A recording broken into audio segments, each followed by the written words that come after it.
This is Tibalt's Apprentice, and welcome to the Pain Lab. Somebody's going to leave crying, and it's probably going to be me. Anyhow, so this is a new arena deck for me. I'm sure other people are probably familiar with this combo. This is after a day of playing and losing continuously. That deck that you briefly saw is being rebuilt as a two-color deck instead of a tricolor deck. Like I said, this is, I hesitate to call this a new deck because, well, it's new to me and that's about it. Phyrexian Obliterator, wow. Too early in the morning to be doing this. Phyrexian Obliterator, wow, I cannot say Phyrexian Obliterator. Wow. You know what, I'm just going to move on. So you see you see the Phyrexian card, and then you see the... Oh, and there went some crits. Dang, I'm having problems. Sheoldred, and fighting. Phyrexian Obliterator. Oh, man. And fighting is the key to this. I want to set people back to the beginning if I can. It was not working for me with white in there, because I put both of the Phyrexians in there, as well as Llanowar, and it just wasn't coming together. So I came back this morning with a renewed optimism. We're going to see what happens here. So I put in Sheoldred to help with life gain. I had too many lands that caused me pain in the previous deck. And every point of life matters. And so being able to regenerate just a little bit with Sheoldred, plus the picking away at them as they drop. Wouldn't you freaking know it? Man, this is just not my day. Anyhow, I did say it was going to be a pain lab, right? Definitely a pain. It's a pain in my butt. Anyhow, so early creature removal, and I really wish somebody would pick that phone up. Anyhow, go for the throat for larger, later creature removal. And like I said, this deck is just coming together, just kind of on the spot. This is after a day of play yesterday that didn't go well. I decided to focus on the deck, focus on what I want to do. I want cards like the Bushwhack in there to be able to get land or have my creature fight. I wanted the life gain from Sheoldred. I wanted the sacrifice from the other Sheoldred. And you can see I'm still trying to figure out how to work the lands. At this point, I do not want lands that cause me pain, and I want black lands that can also tap for green. So I'm a little short on my mana base here. There's a few cards that I'm gonna put in that I normally wouldn't. I hate tap lands, I hate things that come in like that, but with this I need to focus on getting what I need fast. I probably could have put a Diabolic Edict in here, or Diabolic Intent. But for right now, we're just going to play this against Sparky and see how this goes. Checking out the mana base, looking to see what other lands I can put in there that are going to give me black for sure, green for maybe. If you have any suggestions or you see any inherent weaknesses in this deck, be sure to point them out in the comments below. Tell me if you like this new format of me actually building the deck and then playing it against Sparky and talking through it. Maybe I should just go back to my commentary, double speed, with some music in the background. I have yet to add the music, so I'll decide what to put in there. Anyhow, I believe we are very close to being done.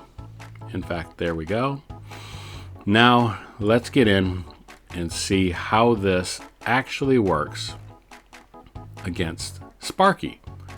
Sparky doesn't have any real original plays, but it should show me any weaknesses right off the bat. Actual things that we're going to have to deal with are lots of removal, the one ring, any of those type of things. But that was not a good hand. I want 4 sources of black mana. Not in my opening hand necessarily, but I want to know that I can get to them quickly. With that in mind, we can take a turn. We know we're against Sparky, which almost doesn't really count, I guess. you could just get an idea of how the deck works here. We're going to remove early removal. We've got that. Let's Bushwhack. Let's get that land. Gotta have 4 swamps ASAP. Preferably, the actual right way to probably play this is to actually play out a green. I know I am so anxious and ambitious to play the Phyrexian Obliterator. Man, that is just going to be my kryptonite today. Anyhow, I want to get that Phyrexian on the board, but it is subject to removal. So I should save that for a 5th turn play, as long as I have something that has a fight mechanic in my hand that's only 1 mana to cost. To cast. Man, I really need to not stay up till 2 in the morning freaking playing Arena. Again, we're playing against Sparky, so we can go nice and slow. There's that life gain and life loss that I was talking about chipping away. There's the 5 mana, allowing me to get that on the board. And I don't have a single fight source, though. A single mana fight source. That's what I need. Luckily, again, Sparky, so no real competition here. Though I do occasionally get beat by Sparky. How sad is that? So, some of the cards that I have not used a lot of. Let's go for the biggest thing possible. Fight it. Make sure we don't kill our Phyrexian. But getting a token, a treasure token, is freaking awesome. And lets me play this again. Alright. I'm going through this arguably quick. I am not attacking into it, though I could end it very quickly. But my idea is I actually want a... Arguably, would you call this an aggressive deck? That I don't have to rely on combat? I don't know. I guess that's what I'm playing here. So, I'm going to take my time just a little bit longer with Sparky. See if there's anything else that we pull out of here that's useful. I don't want to kill Sparky with combat damage if I don't have to. However, having said that, I also don't want to waste your day. Let's get into some real games here. With that, I think you've got the idea of what I'm going for with the deck. And we'll give it one more turn just to make sure that they're good and in the hole. And with that, we'll clear the way and just smash Sparky. Now, this means nothing. Absolutely nothing.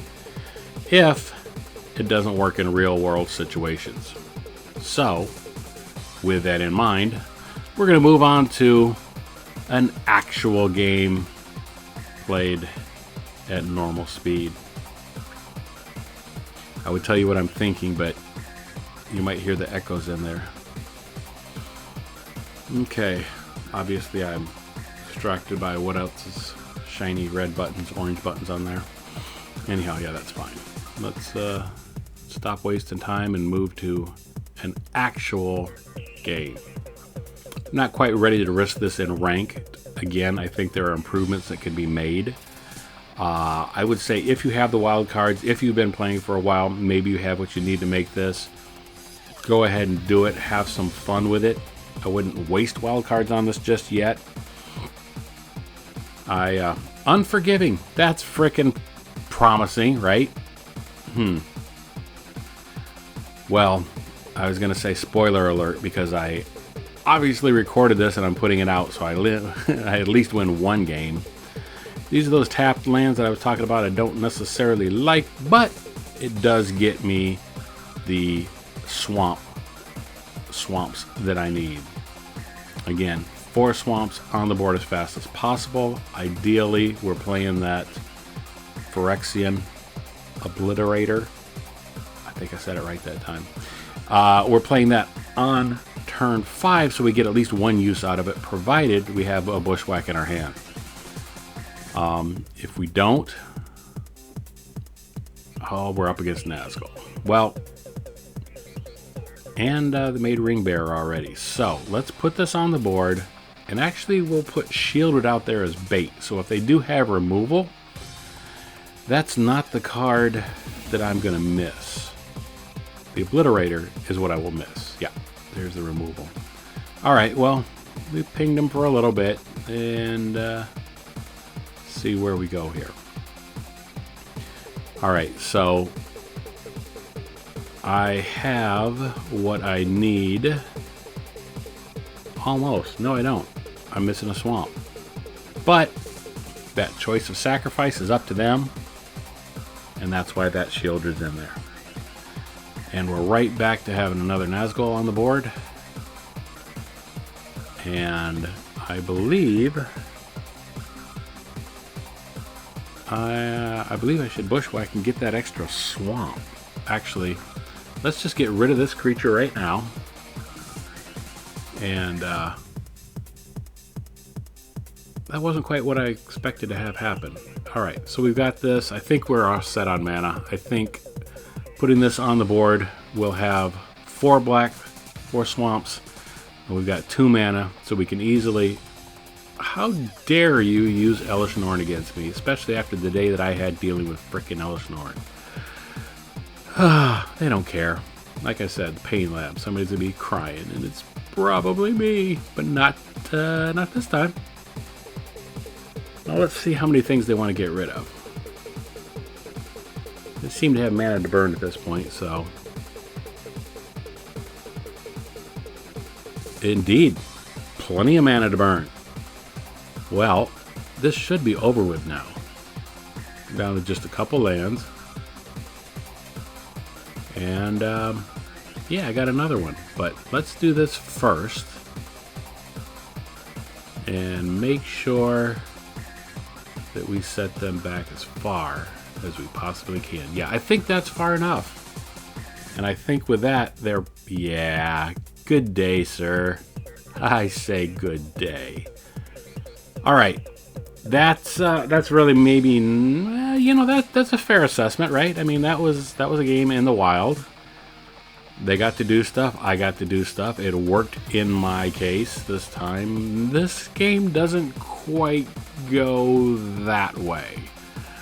If I remember this correctly, I believe they have the One Ring. And that makes things just a little more challenging. This is not great, but I will put one of the Obliterators away, drop this, and let's start working on those swamps. 4 swamps in a forest, and a Bushwhack in a Obliterator, and that's a good start to the game. Well, that's provided they're playing the creature deck. Against control decks, this is probably... right. Is that a green and a blue? That makes me sad. I did warn you this game doesn't go the same way. Not quite the same way as the last one, but plenty of small removal. That's what I was missing last time. 3-color deck, and they're going for counters and so on. Not happy. All right, again, I went ahead and put that forest down because it gets me closer to the swamps. Our goal again, 4 swamps, 1 forest, 1 Bushwhack, 1 Phyrexian Obliterator. And it's easy street all the way, right? What could possibly go wrong? Oh, I already said, they get the One Ring. Yeah. All right. Oh, and they have a lurker in the lock. Great. We can probably expect to see lots of... Almost there. Can expect to see... Oh, I need the Bushwhack now, though. I need something that fights.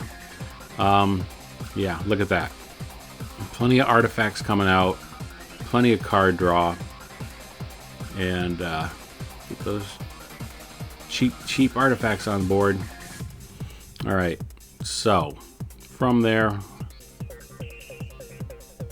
make a choice. Just tap all your lands and pass. That works in Arena the same way it works in Commander, right?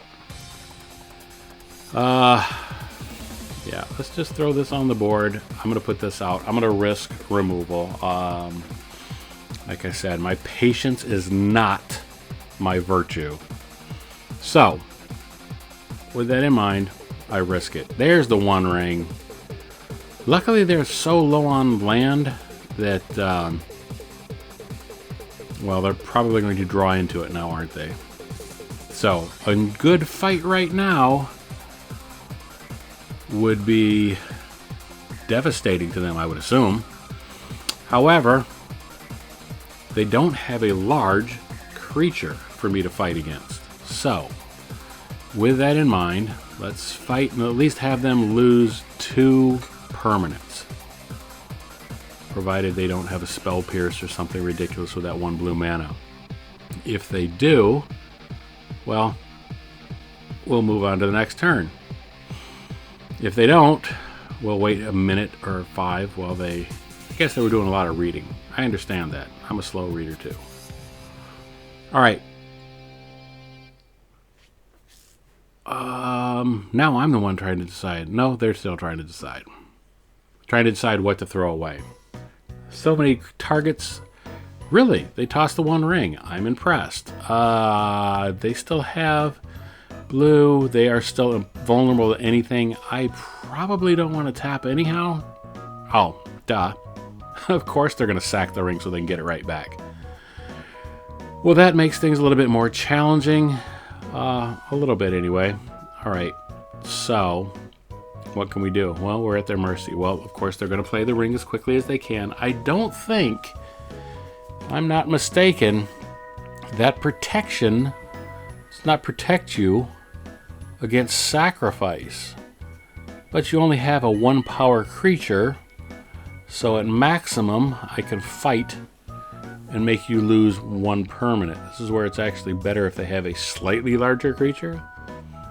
Maybe not a 5/5 creature, but you know, making them lose 3 or 4 permanents would be great. I'm gonna hang on to that because I don't trust them. My whole game plan relies on that Obliterator being on the field. I would be very sad if they take that out. But they're drawing cards. What do they care? That's what Magic's all about. Drawing cards. Oh. Oh. You know how I feel about Planeswalkers, so we won't talk about it. Alright. And I don't think I can fight a Planeswalker. I can only fight a creature. So. That should not be named is on the field. And they just pulled the Paradox Engine, which means every single artifact they play is going to untap the Paradox Engine when they get that on board. They might have to wait a turn, though. I need to speed this up. I need the draw to go a little bit better. Alright, so... Tail swipe. Well, I guess having them lose 1 thing is better than nothing. Well, they're losing 2 things, aren't they? Gotta count my card advantage. And of course they're gonna bring that back. So they have all the mana they need. What are they gonna get rid of?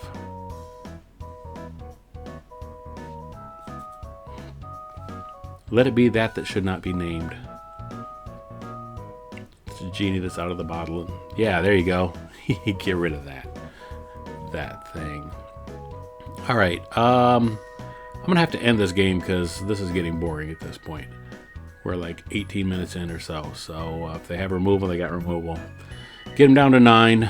Sheoldred may help ping away. They're losing life to their ring. There's the Paradox Engine online. Are they going to go infinite? Is it even possible to go infinite in Standard? If you know any infinite combos in Standard, leave those in the comments below. I would be interested in playing them. Hard to believe I'm actually playing Standard as it is anyhow. I'm generally not a fan of it, but the game has become so degenerate throughout Historic that, wow, if I only had that Sheoldred online now, huh? Down to 7. This is looking pretty solid. And like I said, a deck worth playing with, if not worth building. Build your own version of it. See if you can come up with something better than what I've got. That shouldn't be too hard. This is okay, though. They seem to have all the cards in hand. I don't think they get to keep them all, though. So, we move on to the next turn. Any day now. I guess they're trying to decide what's the most 7 the 7 most important cards in here. And they're going to discard down to them. And they're drawing 5. So let me look at this. So this is during the upkeep. So if I can, which I think I do, get a Sheoldred, this could cause some challenges for him. I'm excited. We're going to see where this ends. It didn't go quite as smoothly as the first game. Well, the first game, I guess, was against Sparky, so that was easy. The second game, there we go. Sheoldred's online. Drop this. They're all tapped out. I can swing in with Abandon, bring him down to 2. Yep, game over already. Yeah, there you go. So anyhow, that is the game. That is the deck. Hope you enjoyed it. A huge thank you. I know I'm doing this kind of late in the show. Nobody really watches to the end.